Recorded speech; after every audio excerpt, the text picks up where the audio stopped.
Cet autre Alexandre, le voyez-vous comme il vole à la victoire ou à la mort? Bossuet, oraison funèbre du prince de Condé.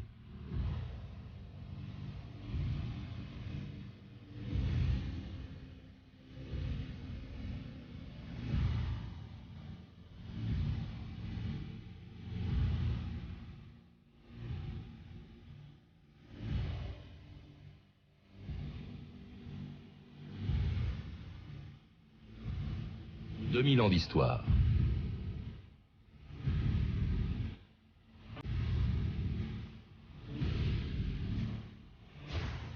Le 19 mai 1643, Louis XIII venait de mourir et son fils Louis XIV n'avait que 5 ans au moment où l'on apprenait qu'une petite ville des Ardennes, Rocroi, était assiégée par 25 000 soldats espagnols qui se dirigeaient vers Paris. Jamais depuis le début de la guerre contre l'Espagne, la France n'avait été autant menacée. Et tout dépendait des 11 000 hommes de l'armée de Picardie. Elle était commandée par un jeune prince de 21 ans, dont personne n'avait encore entendu parler. Il s'appelait Louis de Bourbon, il était alors duc d'Enghien et futur prince d'une des plus grandes familles du royaume, le Grand Condé, qui ce jour-là entrait dans l'histoire en offrant au tout jeune Louis XIV et à son premier ministre Mazarin la première grande victoire d'un règne qui venait tout juste de commencer. Sire, depuis ce matin, par ordre de la reine, je suis votre principal ministre. Et monsieur Letellier, votre secrétaire d'État à la guerre. Et nous vous apportons la nouvelle de la plus grande victoire qui a remporté vos armées. Le duc d'Enghien a écrasé les Espagnols à Rocroi, dans les Ardennes. Il envoie des fagots de drapeaux à votre majesté. Tu m'emmènes pas à la guerre? Oui. Tant de lauriers après 5 jours de règne. Quel présage. Mais celui qui les a coupés à la main grande, je me méfie de l'orgueil de Condé. Jean-Christian Petit-Fils, bonjour. Bonjour. C'était Mazarin annonçant au petit Louis XIV la victoire de Rocroi, la victoire du duc d'Enghien, futur prince de Condé, le Grand Condé, et qui appartenait, avant qu'on en parle, quand même à une très très grande famille, une famille de princes du sang, Jean-Christian Petit-Fils. Ah oui, oui, tout à fait, c'est la branche cadette des Capétiens. Ça remonte au XIIe siècle, à Robert de Clermont, et bon, pour se situer au XVIe siècle, on voit un Louis Ier de Bourbon, prince de Condé, qui est le frère d'Antoine, père d'Henri IV. On est vraiment une branche cadette qui est proche de la famille royale. Pour prince de sang, c'est parce qu'elle descend justement. Prince de sang, oui, à tel point que la mort prématurée du jeune Louis XIII et de son frère Gaston aurait pu conduire sur le trône Henri II de Condé, prince de Condé, qui est le père du Grand Condé.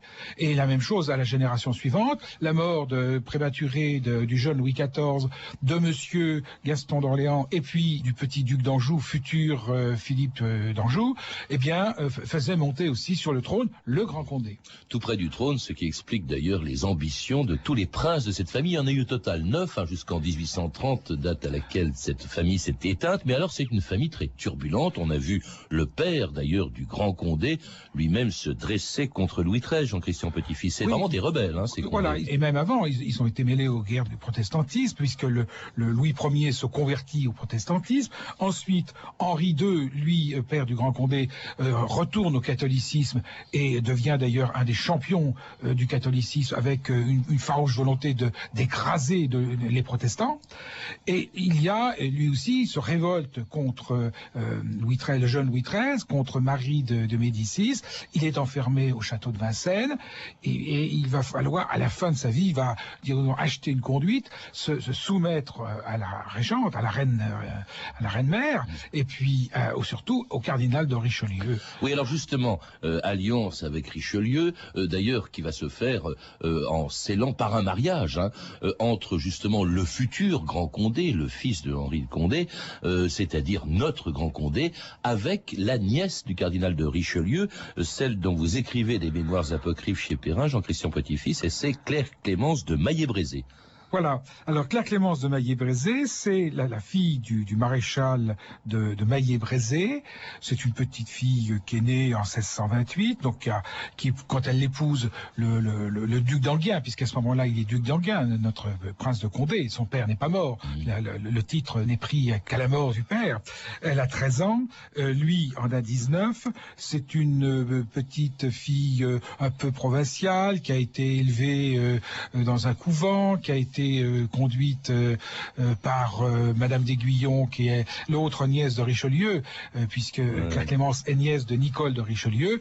Elle est très timide, paralysée par la vie de cour, et elle va, par amour, parce qu'elle va tomber follement amoureuse de ce guerrier, de ce héros qui va, en 1643, comme vous le montriez tout à l'heure, remporter une éclatante victoire à Rocroi, à 21 ans, qui va soulever la France pendant la Fronde, par amour pour lui, pour essayer d'obtenir sa libération, parce que lui aussi, le Grand Condé, à la suite d'aventures, va se trouver, et de mésaventures, va se trouver emprisonné. Alors, au moment de ce mariage, c'est en 1641, il n'est pas encore le prince de Condé, il est duc d'Enghien, il va remporter la victoire de Rocroi, et puis il devient justement prince de Condé à la mort de son père, qui lui lègue une immense fortune. Il faut savoir que les Condé, c'est vraiment une des plus grandes, sinon la plus grande fortune de France, des terres considérables. Oui.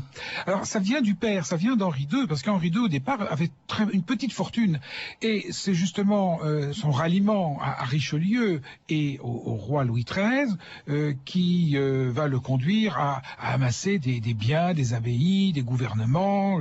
Il faut voir que ces grandes familles ont autour de lui des clients, des fidèles à qui on distribue des charges, des régiments. Il y a véritablement des clans qui se forment à l'intérieur de l'État royal, qui est très faible face à ces grands. Et c'est la raison pour laquelle en 1648, lorsque se déclenche la fronde des parlementaires et des nobles qui se révoltent contre Mazarin, eh bien l'un d'entre eux, Gondi, l'archevêque de Paris, demande à Condé de les rejoindre. Monseigneur, il s'est formé un parti à côté de la fronde du Parlement que l'on appelle la fronde des grands. Je sais, qui veulent reconquérir toutes les places, regagner tous les bénéfices, et vous faire principal ministre. Ou qui sait, plus. Mais je sais tout cela parfaitement. Toutes ces provinces... Monsieur, j'ai assez de biens et d'établissements pour me conserver au roi par mes services et ma fidélité. Mais je ne serai pas maître de cette fronde-là, parce qu'elle ne peut se faire contre le roi Gondi. Je suis prince du sang, partie intégrante de la royauté, grand maître de France, général en chef. Je m'appelle Louis de Bourbon-Condé, et je ne veux pas ébranler la couronne. Je vous souhaite le bonjour. Gondi! Monseigneur? Veuillez dire à ma sœur que l'armée d'Alsace fait route sur Paris. Altesse, la fronde! C'est une chanson de la fronde qui se déclenchait donc en 1648 contre Mazarin, fronde des parlementaires du Parlement de Paris, fronde aussi de quelques nobles, on l'a entendu, qui décident au fond de profiter de ce moment de faiblesse du régime, au moment de la régence. Louis XIV n'a que 5 ans, le gouvernement est assuré par Mazarin, par Anne d'Autriche, par la mère de Louis XIV, et là il s'agit au fond d'essayer d'obtenir des faveurs, d'obtenir des titres, d'obtenir des terres. C'est ça la raison de la fronde des princes, en tout cas Jean-Christian Petit-Fils. Voilà, alors il y a deux frondes. Il y a une fronde en effet des parlements, au cours de laquelle d'ailleurs la famille de Condé va se diviser, puisque le grand Condé, lui, victorieux à Lens en août 1648, va ramener son armée de Flandre pour faire le siège de Paris contre les parlementaires. Et à l'intérieur de cette famille de Condé, il y a Madame de Longueville, sa sœur, Anne Geneviève, qui, elle, a rejoint le camp des frondeurs. Alors ça, il y a cet appétit de pouvoir, de titre, qui explique cette fronde des princes. Condé ne s'y rallie pas, au contraire, il va même défendre la monarchie, voilà. Il va même la sauver. Quand Anne d'Autriche s'enfuit avec son fils, le tout jeune Louis XIV, quitte Paris pour aller au château de Saint-Germain, c'est sous la protection de Condé. Oui, Condé n'est pas un féodal, c'est un absolutiste, il est favorable, il est partisan d'une monarchie absolue. Et s'il était monté sur le trône, on aurait certainement eu un autre Louis XIV, peut-être probablement plus brillant, parce que c'est un homme d'une intelligence extraordinaire, on l'a pas dit, mais à 13 ans, il rédigeait une thèse de logique, d'éthique et de physique. À 17 ans, un traité des fortifications. Il raflait tous les prix au collège des Jésuites, et c'était pas parce qu'il était prince. Véritablement, c'est un homme d'une intelligence lumineuse, mais c'est aussi un homme d'un caractère impossible, violent, brûlé d'orgueil. Imbu de lui-même, parce que comme il sauve, déjà il y a eu la bataille de Rocroi, il a sauvé la France d'une invasion espagnole, comme en plus il sauve la monarchie de la première fronde, évidemment, Imbu de lui-même, au point d'ailleurs d'insulter publiquement Mazarin. Il raille, il se moque très violemment de Mazarin, et peu à peu, il va y avoir évidemment à l'intérieur du pouvoir cette rupture entre la régente, Anne d'Autriche, et le Grand Condé, de sorte que en janvier 1650, la régente fait arrêter le prince de Condé, son frère Conti et le beau-frère, le duc de Longueville. Tous deux sont enfermés au château de Vincennes. Et alors c'est là que votre héroïne, je rappelle de ce livre La transparence de l'aube, c'est-à-dire les mémoires apocryphes de Claire Clémence, princesse de Condé, la femme de Condé, va jouer un rôle énorme, parce que ce mari qui ne l'aime pas, elle va véritablement se battre pour le faire sortir de prison. Voilà, elle se bat par amour, elle fuit le château de Chantilly où elle est enfermée, où elle est plus exactement assignée à résidence, elle s'évade, elle gagne la puissante forteresse de Montrond dans le Berry, Saint-Amand-Montrond aujourd'hui, qui est vraiment la plus solide, le plus solide système de défense au centre de la France, où d'ailleurs tous les partisans et les amis du Grand Condé qui est enfermé viennent la rejoindre, des anciens officiers de ses troupes, pour organiser la résistance. Et de là, elle va gagner secrètement Bordeaux, poursuivie par les troupes royales. Il y a tout un épisode très, très romanesque là, et à Bordeaux même, et bien sûr, elle va lever l'étendard de la révolte contre le roi, contre Anne d'Autriche. Et obtenir la libération finalement de Condé par Mazarin qui s'incline. Et lorsqu'en 1651, justement après un an de prison, Condé sort de prison, eh bien Louis XIV, à ce moment-là, a 13 ans, il est devenu majeur, et la sœur de Condé, Anne de Longueville, pousse son frère à se révolter contre Mazarin. Le roi est majeur maintenant. Justement, il n'y a plus un moment à perdre. Où c'est la paix? Monsieur le prince, mon frère, éloigné à jamais de toute vraie puissance, et de ce qui pourrait aller, qui sait, presque jusqu'au trône. Anne, vous êtes folle. Où c'est la guerre et l'aventure. Entre les deux, je choisis la guerre. Si vous voulez la guerre, il faut la faire. Lorsque j'aurai tiré l'épée, ce ne sera pas pour crever des oreillers. Nous pouvons soulever la Guyenne, le Poitou, le Berry. Et les Espagnols. Parce qu'il va falloir s'allier aux Espagnols. Je pense que vous y avez songé. Que décidez-vous? La guerre. Condé! Condé! La déroute royale a commencé, le cul de Mazarini va souffrir. Pour te soutenir, la vieille noblesse va courir. L'Espagne te prêtera ses armées. Messieurs, le prince de Condé va tuer le roi et monter sur le trône. Saluez!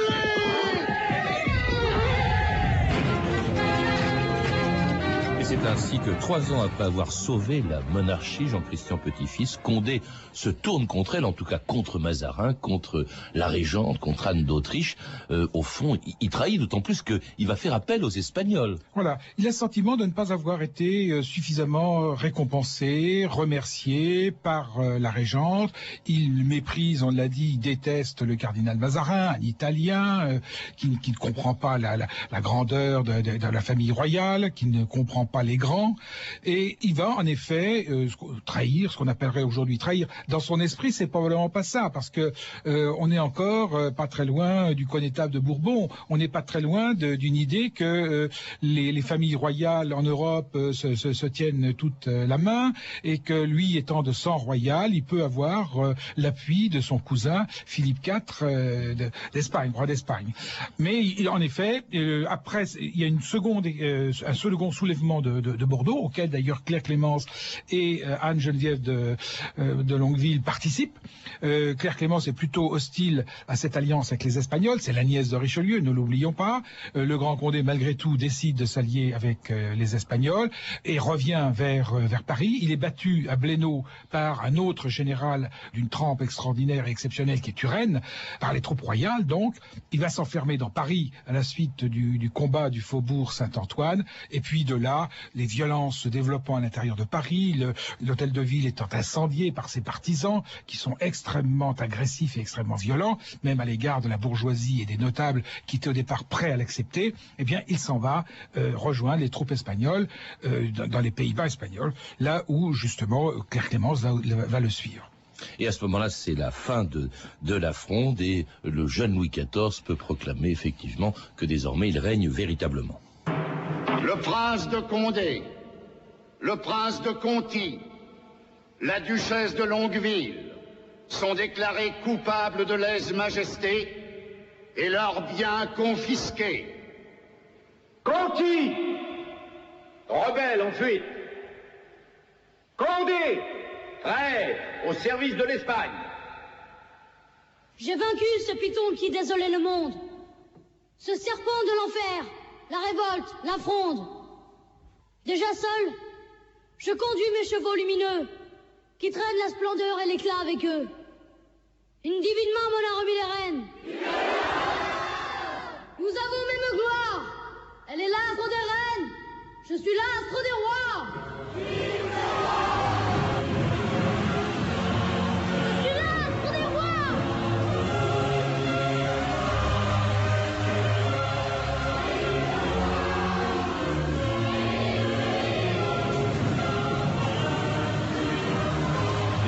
Louis XIV proclamant la fin de la fronde. Louis XIV qui, dit-on, a été très marqué. Bon, il ne règne pas encore à cette époque-là, mais quand il le deviendra, quand il devient véritablement roi, c'est-à-dire à la mort de Mazarin, a tellement été marqué au fond par cette fronde des princes, et notamment de Condé, que ça explique beaucoup la monarchie absolue. Mais en attendant, Jean-Christian Petit-Fils, il faut rappeler qu'on l'a entendu, effectivement, Condé s'enfuit. Condé va se battre dans l'armée espagnole. Là, c'est vraiment de la trahison. Il est à la tête des troupes espagnoles. Alors, c'est pas toujours facile. Il est bien sûr ce génie militaire. Il va défaire Turenne à Valenciennes en 1656. Et puis, en 1658, 2 ans plus tard, à la bataille des Dunes, il va être battu. Mais là, il faut dire que c'est Don Juan d'Autriche, l'Espagnol, qui a mal organisé les troupes, les fameuses tierces espagnoles. Et Condé s'en aperçoit, mais il ne peut pas décider de la bataille. Et on raconte cette petite anecdote, il est avec le duc de Gloucester, qui est un jeune homme, et il lui dit « Monseigneur, avez-vous déjà vu livrer une bataille ?» Et le jeune prince répond « Non. » Eh bien, dans 2 heures, vous verrez comment on en perd une. Oui. Et en effet, au bout de 2 heures, les troupes de Turenne battent celles de Condé, mais Condé n'avait pas les coups des franches, si je puis dire. Et un Condé qui on l'a entendu aussi, perd tous ses biens, a perdu tous ses biens. Ils ont été confisqués, forcément. Ah voilà, alors il vit à Bruxelles, Claire Clémence vit à Malines, dans des conditions épouvantables. Elle est obligée de congédier ses dames d'honneur, tout son personnel. Le petit prince est élevé, parce qu'ils ont eu finalement un enfant qui s'appelle le duc d'Enghien, eh bien est élevé par le grand Condé. Condé dit « je suis dans la gueuserie ». Et en effet, il n'y a plus de moyens. Alors on essaye de colmater les brèches, en quelque sorte. Il y a des besoins de représentation. À Bruxelles, le grand Condé a besoin de vivre honnêtement, et c'est sa femme qui à nouveau se sacrifie pour lui. Comment ça, sacrifier? C'est-à-dire qu'elle accepte qu'on supprime sa maison particulière. Mais alors, comment se sont passées la réconciliation? C'est passé la réconciliation avec le roi, justement, Jean-Christian Petit-Fils. Alors, le traité des Pyrénées de 1659 a prévu l'amnistie pour le grand Condé. Et la rencontre avec Louis XIV, c'est une rencontre tout à fait majestueuse, extraordinaire, qui se passe à Aix-en-Provence, en janvier 1660. Le grand Condé s'agenouille, reste le temps de 2 pater, disent les chroniques, pour faire sa soumission et demander le pardon. Et le roi fait comme si rien ne s'était passé. Et ça lui permettra. C'est un basculement complet dans la vie de Condé, puisque Condé change complètement d'attitude. Oui, ça lui permet en tout cas de récupérer son château de Chantilly, où il va devenir un parfait courtisan, sollicitant la grâce et les faveurs de Louis XIV. Le 10 avril 1671, Monsieur le Prince de Condé. Sa Majesté m'a donné toute raison de croire qu'elle accepterait volontiers de se rendre à Chantilly à votre invitation. La visite durera 3 jours. Le roi me charge de vous dire son désir qu'elle se déroule sans solennité dans la simplicité des plaisirs champêtres. En d'autres termes, si vous prisez la faveur que vous fait Sa Majesté, vous veillerez à ce que les fêtes soient d'une somptuosité et d'une fantaisie sans limite. Marquis de Lauzun, au service de Sa Majesté Louis XIV. Il faut que tout soit parfait. Mais tout sera parfait, mon prince. Vous êtes un homme remarquable, Vatel. Vous finirez vicomte. Vous êtes au courant? Au courant. Le roi vous veut à Versailles.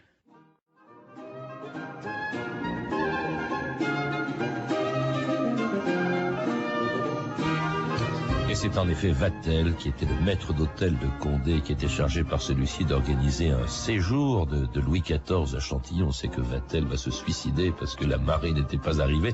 Mais c'est vrai que le grand Condé, l'arrogant Condé, eh bien, il s'est métamorphosé en courtisan pendant les 26 dernières années de sa vie. Voilà.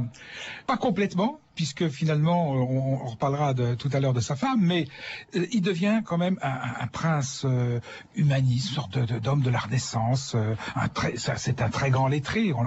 Je l'ai dit, il a reçu une éducation exceptionnelle. C'est un homme qui parle le latin couramment, par exemple, qui est capable de faire une harangue en latin. Et il va recevoir dans son château de Chantilly, qu'il transforme, qu'il aménage comme un très beau château, notamment avec le nôtre et Gittard, le jardinier et l'architecte. Il va recevoir Racine, Boileau, La Fontaine. On a l'impression d'un basculement, d'un changement complet d'attitude. C'est vraiment à partir de l'année 1660 qu'on passe de l'époque baroque à l'époque classique. Et le Grand Condé est véritablement le modèle de cette transformation.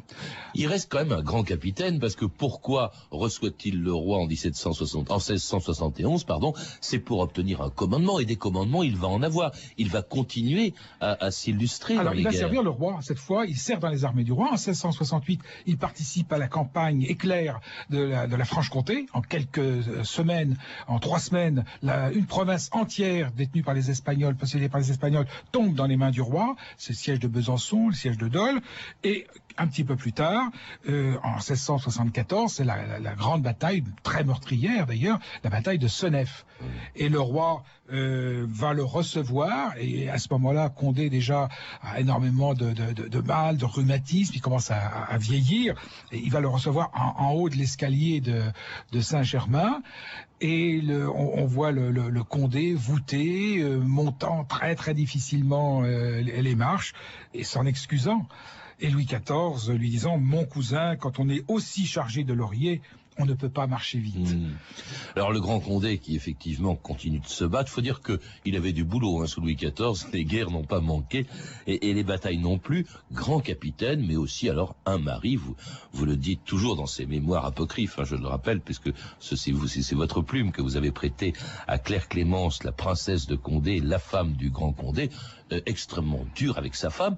Il l'a fait enfermer jusqu'à sa mort à elle, pendant 26 ans.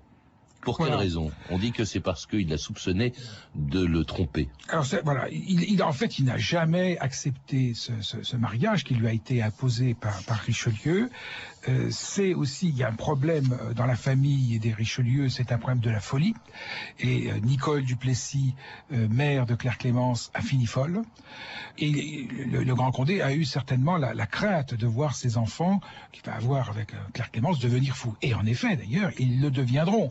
Le duc d'Enghien, fils du Grand Condé, est atteint de lycanthropie, c'est-à-dire qu'il se prend pour un loup. Alors il demande à ses serviteurs de le poursuivre comme s'il était un loup. Une autre fois, on le voit étendre les bras en disant « Arrosez-moi, je suis une plante ». Donc il y avait vraiment un esprit très dérangé dans la famille des Richelieu. Oui, mais c'est pas une raison pour faire enfermer sa femme comme ça. Non, je pense que la folie d'ailleurs n'est apparue chez elle qu'après son enfermement. Et c'est la jalousie essentiellement.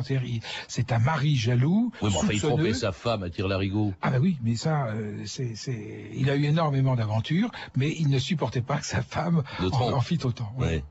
Alors il y a ça, il y a cet épisode, et puis alors il y a effectivement le mécène, vous l'évoquiez, il reçoit chez lui Molière, Racine, Boileau, enfin tous ceux qui partiront d'ailleurs bientôt, qui seront appelés à Versailles par Louis XIV. Il y en a un quand même qui a joué un rôle énorme dans la postérité de Condé, c'est Bossuet, qui est l'auteur, on le sait, d'extraordinaires oraisons funèbres, et alors qui comparait le Grand Condé, son maître, qui le comparait à Alexandre, on l'a entendu au début de l'émission. Oui, mais on l'a comparé, il n'est pas le seul, on l'a comparé à César, on l'a comparé à Alexandre.